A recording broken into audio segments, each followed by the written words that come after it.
Good morning, remote attendees. Just doing a sound check. Brian Alston, can you hear me?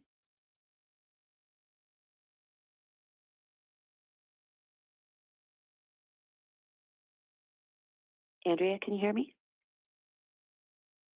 Yes, I can. Thank you very much. We'll be starting in just a couple minutes. Thanks. All right, thanks, Brian.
Good morning. I'd like to call today's meeting of the Audit and Compliance Committee to order. Our next regular meeting will be held on Friday, August 16th, 2026 at 9 a.m. Are there any directors participating in the motion? There are none. I need a motion. Is there any public testimony? We just need a roll call. A roll call vote. Roll call. Roll call vote. Okay. Let's call the roll. Okay. Director Kim, present. Director Ryder is absent, and Chair Harrington. Present. You have a quorum. Okay, so we can proceed. And there is no public testimony. That is correct. Okay. So we'll start with a report from Nicole Merrill, Chief Corporate Compliance and Privacy Officer. Good morning, Nicole Almiro, Chief Compliance and Privacy Officer. Today we have metrics from the first and second quarter of the fiscal year of 2026 for both the system and county care, as well as recoveries to share for county care. And then we'll end with our update on our compliance and training activities for the year. Thank you. Okay, on the provider side, we have 458 contacts. This is up from last year, but we had 399. The biggest bucket increase is in the privacy and security front. It was from 39% to 53%. And could you give us a little more background in terms of what constitutes privacy and security? Sure. anything that is related to a patient or member's privacy rights, and also as a covered entity, which is what we are, all our rights and responsibilities as a covered entity under HIPAA. What was the percent change? From 39% to 53%. And we believe the increase is due to all of our training efforts on the privacy front. A lot of the questions we received were related to the topics that we covered in our training sessions, and we have more. I will talk more about our training sessions later on in the deck. So based upon what you said, that the increase, although significant, is probably based on just doing a better job. Right, right. More knowledge. No greater risk. No, you don't look at it. You're right. No, more contacts is a good thing. That means people are asking questions, and that's always good. That's important to know. Yeah. Proceed. Okay. All right. If there's no other questions, we can go on to county care. And for county care, from the period of December 1st through May of this year, we had 567 contacts. And this is slightly down from 616 we had last year. And we believe that is due to staffing issues on the county care side. But I'm thrilled to report that we have our new county care compliance officer in the room here with us today, Maria Pestolardo. She is. And welcome. This is her second week, I believe. So she's just getting oriented, and we're thrilled to have her. Here you are. Yeah. It's probably like drinking water from a fire hose. Right. As far as our biggest bucket here is clearly on the contract side, 49%. And we are expending a lot of effort and energy on getting ready for our new contract with HFS, which is effective January 1 of 27, but there's a lot of efforts underway to make sure we are in compliance with the new agreement. So does this have anything to do with either revenue or income? Because it's mostly contracts, and I assume we're paying people or. Oh, well, the biggest one in this bucket, what we are working mostly on right now is getting ready for our contract with the state. So yeah, county care's contract with HFS so that we can get paid as a plan. But yes, there are other vendor contracts, provider contracts, a lot of contracts, all that are doing the work that is required by our contract with the state. So that's encompassed in this bucket as well. You're right. Yeah. And so what we can see based upon this is what constitutes this group and what the potential loss is in terms of revenue. Right. Yeah, that would be helpful. Okay. That's what I was looking at. It's pretty big. It'd be nice to know. Okay. Thank you. So lastly, we'll look at recoveries, this time looking at 9 months as we follow the state fiscal year, July 1st, 2025 through March 2026. In total, we've collected about $6 million in retrospective recoveries.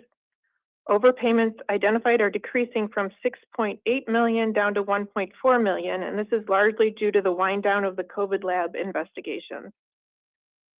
On the preventative loss side on the right, which is correcting mistakes before they happen, we have seen an increase in Q2 from $650,000 to $3.8 million in Q3.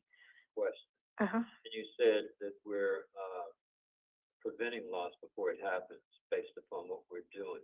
What is that actual process like? For example, when we put prepay stop in so that we don't pay a bill, we have it on prepay and we analyze it first before we pay. So those are the stops that are preventing us from paying, so we don't have to catch it on the back end. We're doing it preventatively on the front. So on the front end, we're catching a significant amount of money. Right. But I did want to share that the reason for the 3.8 overpayment avoided in Q3 was one COVID lab had been terminated from the Illinois Medicaid program, and per this termination notice, all claims were to be forfeited. And based on this notice, approximately 17,000 claims that were held for this lab were released and denied, resulting in a $2.4 million cost saving. Congratulations. Thank you. That's why we audit. Yeah, right. Moving on to, do you have any questions? Training and education. This is a overview of the training sessions and education session we've done in this fiscal year. We did an all-staff county care ethics, privacy, fraud, waste, and abuse session in April, and we trained 422 county care staff members on our compliance program, on our ethics program, and our privacy and fraud, waste, and abuse policies and procedures. We know what percentage, university, what percentage, the 422? That was everyone. Everyone? Yeah, everyone. Okay, 100%. Yeah. For the ones, the people involved in the process. Right. Do we do like pre and post test for these trainings? We don't. In this case, it was just a overview of we are going to do detailed sessions moving forward. So this was just an overview of our programs, our 3 programs, and there were going to be follow-up more detailed trainings down the road. And for that, we'll do a pre and a post, and we'll share the results. Right. Ashley, would you like to share what we've done on the privacy front? So Ashley Huntington is our privacy officer, and she's just going to go over our training on our HIPAA and privacy efforts. Good morning, directors. Good morning. I just want to share some information about our privacy efforts. We focused a lot of our efforts last year on educating across the ambulatory community health network, going to each of those sites, introducing ourselves in the program. We're coming back on the central campus this year. Our first bucket was the pharmacy group. So we went to 6 different sessions across the entirety of CCH to provide privacy education. Like I said, conducted over 6 sessions. We trained approximately 92 workforce members and received excellent feedback and excellent questions during those sessions. As Nicole referenced earlier, we have seen a lot of follow-up questions coming out of those sessions. A lot of folks asking questions before releasing information or asking if a release of information is permissible. So that has been a huge bonus for us that we're excited to see. Moving down to the county care side, there were recent updates to the federal law we know as Part 2, which governs substance use disorder treatment. Those regulations went active in February of this year. So we provided 2 training sessions to approximately 380 county care utilization management and care management staff. This provided an overview of the new changes to Part 2, as well as some practical guidance on how to handle this extremely sensitive information, both internally as well as what we're permitted to share externally. Coupled with that, we provided those staff members with a frequently asked questions guide that they can use as a job aid, as well as contact information in real world scenarios that they can work through. And then finally, we are making some updates to our learning management system modules for both our compliance and ethics program, the privacy module, as well as our fraud, waste, and abuse program. I believe those are scheduled to go live sometime this year, but we've worked hard to update those modules with current information and just to change up the content year over year to make sure we're providing the best and most comprehensive education. Yeah, if they have questions subsequent to the training, are they given a number, a contact person to reach out to if something is unclear and they don't know what to do? Yes, absolutely. All of our training decks, including the job aids that we provide, have contact information and escalation procedures for who they can contact with those questions. To the extent a question involves a legal question, a subpoena, subrogation, we include legal contact information. I also perform the trainings myself so that I can get to know the staff and that they know that they can come to me directly. We also offer 3 distinct compliance email inboxes for county care, the compliance side, as well as our privacy side, so folks can reach out there. We have a dedicated hotline number. I also provide my direct contact. So many methods of communication to make sure folks can always reach us. And so what's the volume of contacts that we have relative to this? Is that going to be covered? It's in the, yeah. So So it's in the detail? it was in the details. Oh, we'll It was, get to the details later then. okay, That's just wanted to know. okay. Wonderful. Any questions on our training and education program?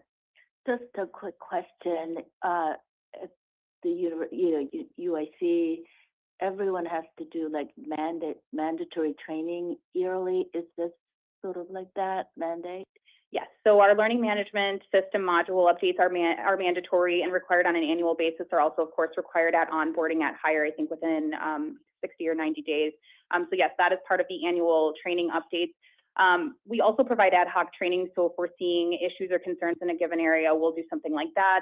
Also, to the extent that regulations are updated, like the Part 2 regulations, we'll do a specialized training like that. But the learning management system is our primary method for conducting annual training. Thank you.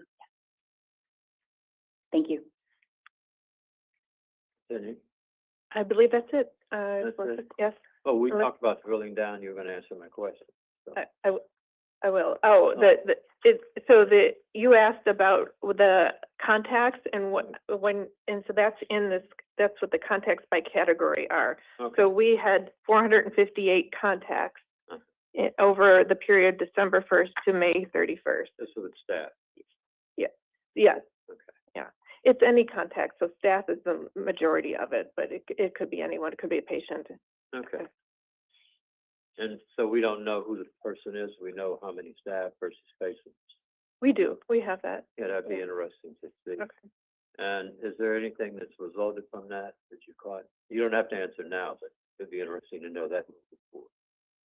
Okay, So something concrete that we can demonstrate the importance of the work that's being done. okay, I think we know it's implied based upon the fact that we do it, but I'm sure that there are things that we have caught before we had a major problem, and that would demonstrate the value of the work that's being done. I Yeah. don't think it always comes through. right. I think those of us that are here appreciate it. It's Okay. not a large crowd in the room, so I don't know who else out there I appreciate you. appreciates it, but I Okay. certainly do. Okay. Yeah. I'll do that. And Dr. Kim is someone who looks closely at numbers, so I would say she would want that information. Will do. I think Dr. Harrington wants it very, very bad. Thank you. Thank you.